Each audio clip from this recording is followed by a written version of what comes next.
Hej Inge. Hej Bo. Tusind tak, fordi du vil dele din historie med os i dag. Ja.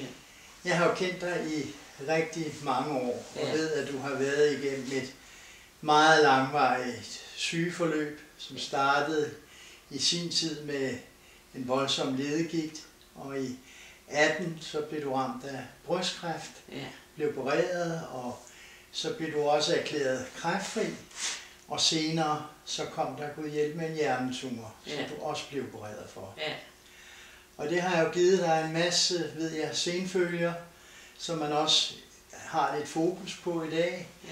Men der bliver ikke rigtig taget hånd om det. Når man er blevet erklæret kræftfri, jamen så er man ligesom sig selv, ikke? Ja, det er rigtigt.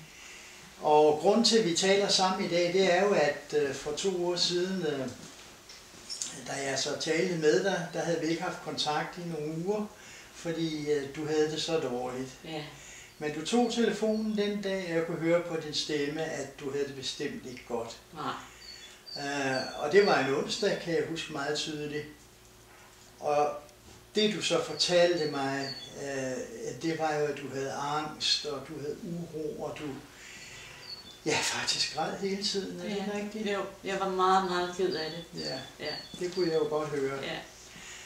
Og så lovede jeg at begynde at sende lidt fjernhealing til dig om onsdagen, og det gjorde jeg så også allerede onsdag eftermiddag og aften.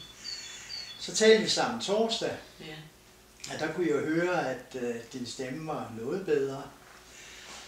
Men du havde måske sådan lidt svært ved lige helt at have styr på tingene, er det rigtigt? Det er fuldstændig rigtigt. Ja.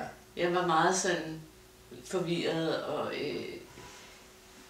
tingene er ikke som de var engang, og jeg kan ikke altid sætte ord på, fordi at det kan jeg bare ikke mere.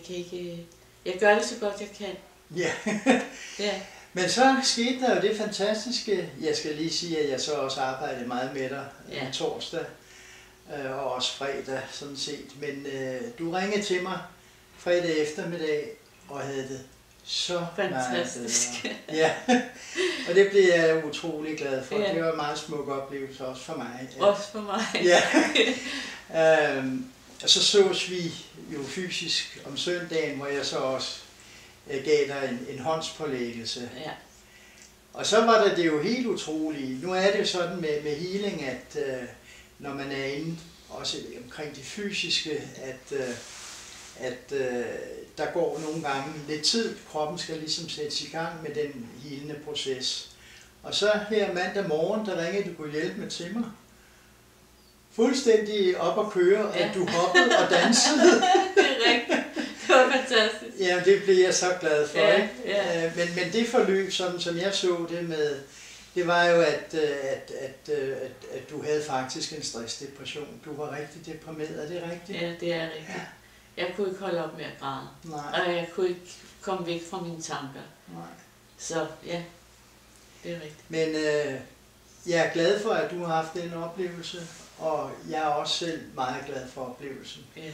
Og det er jo fantastisk, at det lykkes. Jeg er så taknemmelig. Ja, og sende det guddommeligt helbredende lys til dig, og at du har modtaget det. Ja. Så vi arbejder bare videre, men det er en helt anden Inge, jeg ser i dag, end som jeg talte med for lidt over 14 dage siden. Ja. Det er rigtigt, og jeg er så taknemmelig på. Tak. Og jeg er også taknemmelig for, at det har været muligt.